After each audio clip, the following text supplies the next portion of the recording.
చంద్రబాబు నాయుడు గారు కావచ్చు, లోకేష్ గారు కావచ్చు, అరే మీరు చిరంజీవి గారు ఇలా అన్నారు కదా, సరే మీరు ట్రోలింగ్ చేయండి అని సోషల్ మీడియా టీంకో లేదంటే తెలుగుదేశం పార్టీలో ముఖ్య వ్యక్తులకో ఏ రోజు చెప్పిన దాఖలాలే ఉండవండి.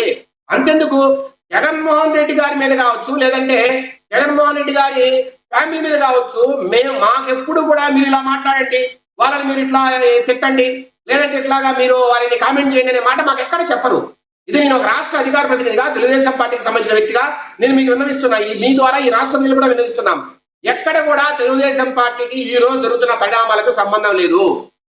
అట్లా విజయమ్మ విషయంలో కావచ్చు, లేదంటే శర్మమ్మ విషయంలో కావచ్చు, భారతి గారి విషయంలో కావచ్చు, లేదంటే చిరంజీవి గారి విషయంలో కావచ్చు, ఎక్కడ కూడా తెలుగుదేశం పార్టీకి సంబంధం లేదు. నేను అంటున్నాను సార్, ఈరోజు ఇప్పుడు చిరంజీవి గారు మాట్లాడే మాటల్లో తప్పు ఉందని మేము అనుకోవట్లా. అంటే ఆయన ఏమైతే మాట్లాడారో, అంటే పక్క రాష్ట్రంలో అక్కడ కూడా మమ్మల్ని ప్రోత్సహించి నంది అవార్డులో లేకపోతే ప్రోత్సాహకాలు ఇస్తే మాకు సంతోషపడతామనేది ఆయన మాట. కానీ ఇప్పుడు కేఎస్ ప్రసాద్ గారు చెప్పినట్టు స్వయం కృషితో ఈ రాష్ట్రానికే తలమానికమైన చిరంజీవి గారు గొప్ప నటులు, రాష్ట్రం కాదు దేశం గర్వించదగ్గ నటుల్లో ఒకరు. మేమేం కాదంటే అవన్నీ కూడా.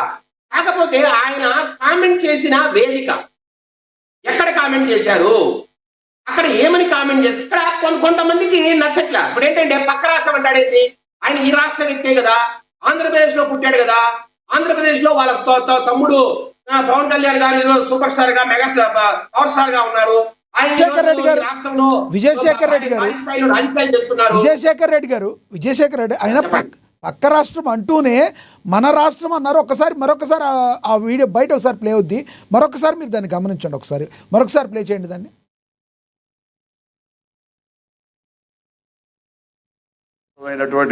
మన తెలుగు రాష్ట్రం ఈ కళాకారుల పట్ల, ఈ సినిమాల పట్ల వాళ్ళని ఉత్సాహపరిచే దాని విధానంలో కొంచెం వెనకంజ వేసే ఉందనుకుంటున్నాను. కాబట్టి సినిమా వాళ్ళకి అతి దగ్గరగా ఉన్నటువంటి ముఖ్యమంత్రి గారు నారా చంద్రబాబు నాయుడు గారు, ఆయన కూడా దీన్ని ఇన్స్పిరేషన్గా తీసుకుని మరింత ప్రోత్సహిస్తే కనుక మీరు ఇచ్చే ఉత్సాహంతో ఎంతోమంది యంగ్స్టర్స్ ఈ రోజున మరిన్ని సినిమాలు చేస్తారు. ఆ సినిమా రెవెన్యూ కూడా మనకి కంట్రిబ్యూట్ అవుతుంది మన స్టేట్ ఎకానమీకి. అది కూడా ఒక ఆలోచన పెట్టవలసిందిగా వినమ్రంగా ఈ వేదిక ఇచ్చే వారికి విన్నవించుకుంటున్నాను. అలాగే మన ఈ కార్యక్రమం ఎకానమీకి అన్నారు కానీ మీ స్టేట్ ఎకానమీకి అనలేదు అక్కడ ఆయన. అంటే ఆ ఉద్దేశం ఆయనకి అది కాదు. వెతకాలి అంటే ఎన్నైనా వెతకొచ్చు కదా. దయచేసి వినండి. ఇప్పుడు నేను నా ఒపీనియన్ సార్, జనరల్ గా ఈ రాష్ట్రంలో ఈ రోజు దీని మీద జరుగుతుంటే నేనేమంటున్నానంటే సార్, ఆయన ఈ రాష్ట్రంలో పుట్టిన వ్యక్తి, ఈ రాష్ట్రం నుంచి పైకి వచ్చిన వ్యక్తి, రాష్ట్రంలో గొప్ప సూపర్ స్టారు, మెగాస్టారు. ఆయన పక్క రాష్ట్రం అని అంటాడేంది, అది కూడా ఏంది ఎక్కడో తెలంగాణలో జరుగుతున్న అవార్డు ఫంక్షన్ లో అంటారేంది, మన రాష్ట్రం పరువులు తీస్తారా అనేది కొంతమంది వాదన. మరి దీంట్లో వాస్తవం ఏంది, నిజంగా ఆయన పరువు తీశారా సార్? కొంతమంది ఏమంటున్నారు, సరే పవన్ కళ్యాణ్ గారు ఈ రోజు కూటమి ప్రభుత్వంలో భాగస్వామిగా ఉంటున్నారు, ఆయన సినిమా ఇండస్ట్రీకి సంబంధించిన వ్యక్తి, ఒక పవర్ స్టారు, ఆయన సొంత తమ్ముడే. ఇంకా కొంత ముందుకెళ్ళి మాట్లాడుకుంటే చిరంజీవి గారు పవన్ కళ్యాణ్ గారిని ఎంతో సపోర్ట్ చేశారు. మన 2024 ఎలక్షన్ లో ఎంతో మంది కూటమి అభ్యర్థుల తరఫున ఆయన కొన్ని వీడియోలు రిలీజ్ చేసి మా వారిని గెలిపించారని కూడా చెప్పారు. మరి ఇంత సాన్నిధ్యము చంద్రబాబు గారితోనూ, అట్లాగే పవన్ కళ్యాణ్ గారితోనూ, అట్లాగే ఈరోజు కందుల దుర్గేష్ గారు ఆయనకి అత్యంత సన్నిహిత భక్తులు. మరి ఆయన మీరు ఏం చెప్పినా చేస్తారు. ఇలాంటి మీకు అందుబాటులో ఉన్న వ్యక్తులని మీరు మాట్లాడుకొని 4 గోడల మధ్య పరిష్కరించుకొని ఉండింటే బాగుండేది కదా. అంటే మీరు ఏదైతే సలహా చెప్పడంలో తప్పని ఎవరు అనట్లేదు. సలహా ఏదైతే ఆయన చెప్పారో అది ఓకే, నో ప్రాబ్లం, ఖచ్చితంగా నందేవారి శివాల. కానీ దీని వెనకాల నేపథ్యం కూడా కొంత మాట్లాడారు సార్. చంద్రబాబు నాయుడు గారు 2014 అధికారం వచ్చిన తర్వాత 2012 నుంచి 16 వరకు నంది అవార్డులను ఆ 4 సంవత్సరాల్లో ఏ సినిమాలకు ఇవ్వాలనో ఆ సినిమాలకు ప్రకటించిన మాట వాస్తవం కాదా? ఆ రోజు వైసీపీకి సంబంధించిన పోసాని కృష్ణమూర్తి గారు కావచ్చు, అట్లాగే ఆ రోజు రుద్రమదేవి సినిమా తీసిన గుణశేఖర్ గారు కావచ్చు, ఇట్లా రకరకాల వ్యక్తులు ఏం చేశారు, ఈ అవార్డులు ప్రకటించడంలో కొంత రాజకీయాలు నడిచాయి. కొంతమంది వ్యక్తులకే మీరు ఇచ్చారు, లేదంటే ఒక వర్గానికే మీరు ప్రధానం చేస్తున్నారు, ఏదో రకరకాల కామెంట్స్ ఆ రోజు చేశారు. దానివల్ల ఏమైంది, పొరపచ్చాలు వచ్చాయి. సినీ పరిశ్రమలో పెద్దల మధ్య, లేదంటే పెద్ద పెద్ద స్టార్ల మధ్య పొరపచ్చాలు వచ్చాయి.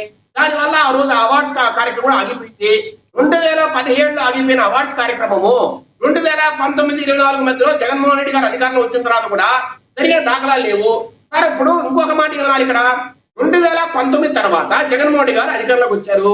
వచ్చిన తర్వాత ఆయన ఏం చేశారు, కొంత ఈ ప్రైజెస్ ఏదైతే ఉన్నాయో, టికెట్ ప్రైజెస్ ఏదైతే ఉన్నాయో వాటిని రేషనలైజేషన్ పేరుతో ఆ రోజు పూర్తిగా మీరు ఏదైతే అంటున్నారో, ఇప్పుడు మాకు టికెట్ రేటు పెంచండి, మాకు డబ్బులు ఎక్కువ అవుతున్నాయి, బడ్జెట్ ఎక్కువ అవుతుందని వీళ్ళు మాట్లాడుతున్నారు. ఇప్పుడు ఏదైతే మన ఇండస్ట్రీ పెద్దలు మాట్లాడుతున్నారో వీరికి అగైనెస్ట్ గా ఆ రోజు ప్రైజెస్ తగ్గించడం కావచ్చు, లేదంటే అక్కడ ఆ రోజు ఈ తినుబండారాలకు సంబంధించిన విషయాల్లో కొంత వారికి సంబంధించిన రేట్లను కూడా కంట్రోల్ చేయడం కావచ్చు, లేదంటే ట్యాక్సులు సరిగా రావట్లేదు, మీరు రేట్లు మాత్రం కానీ ట్యాక్స్ సరిగా కట్టట్లేదు గవర్నమెంట్ అనే మాట కావచ్చు.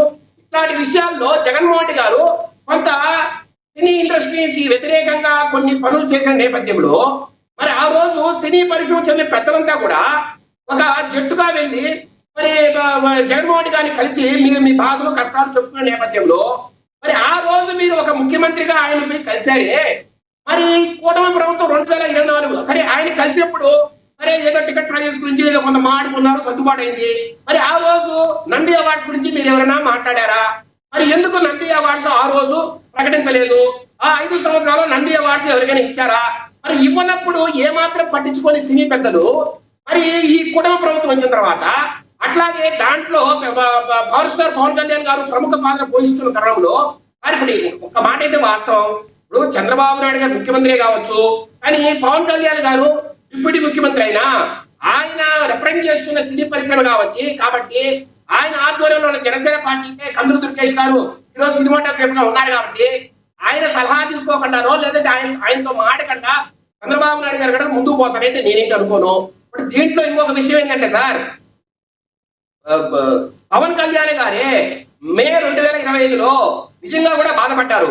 సినీ పరిశ్రమ సంబంధించిన పెద్దలు కావచ్చు, లేదంటే ప్రొడ్యూసర్ అసోసియేషన్ కావచ్చు, లేదంటే రకరకాల ఫెడరేషన్స్ ఏవైతే ఉన్నాయో ఏ ఒక్కరు కూడా కూటమి ప్రభుత్వాన్ని లేదంటే ముఖ్యమంత్రి గారిను నన్ను ఇంతవరకు కలవలేదు.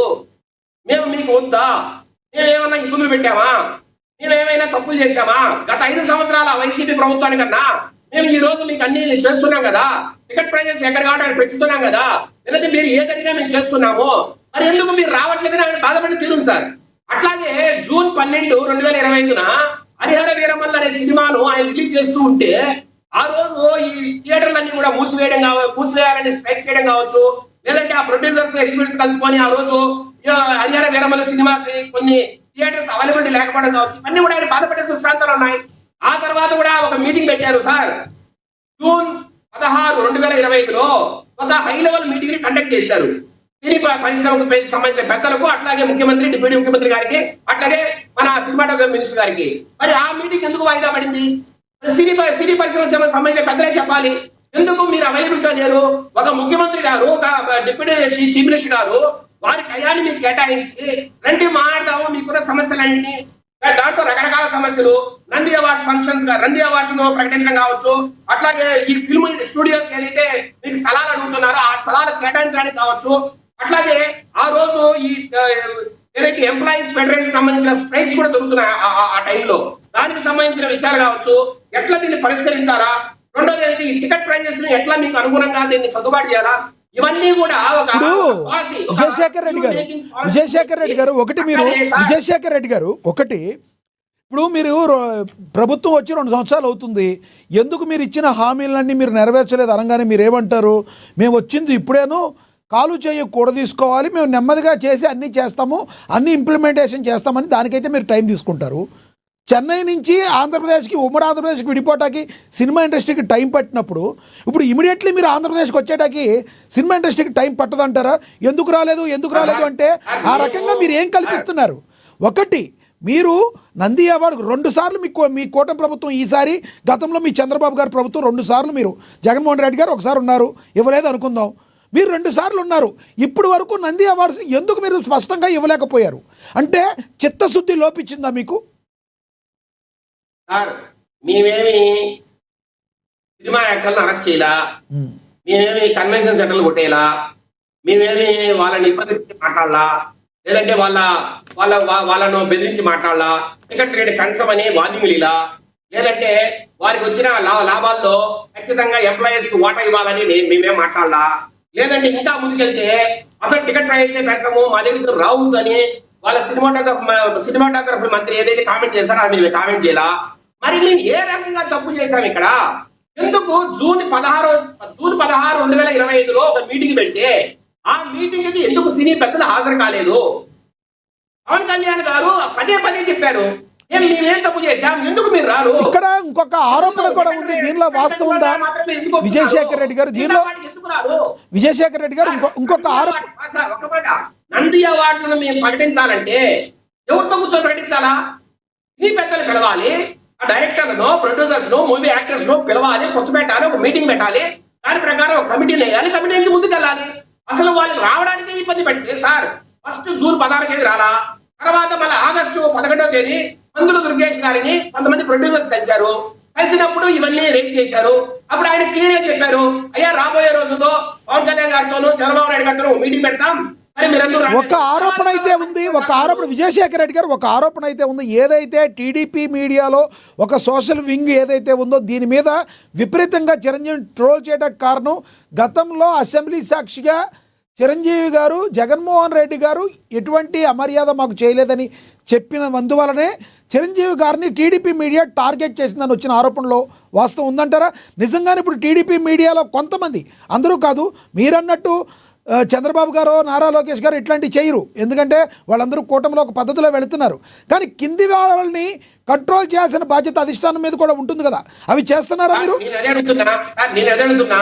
ఇప్పుడు వైఎస్ విజయమ్మ గారు ఒక లేఖ విడుదల చేశారు, ఆమె మీద భీకరంగా ట్రోల్ చేస్తున్నారు. మీరు బొచ్చుకే బోడిగుండికి ముడిపెట్టి మాట్లాడండి, టాపిక్ మీద మాట్లాడండి. టాపిక్ మీద మీరు మాట్లాడి, విజయమ్మ గారిది అది వేరే టాపిక్, నిన్న మాట్లాడాం, మొన్న మాట్లాడాం. విజయమ్మ గారిది, షర్మిల గారిది అది కాదు.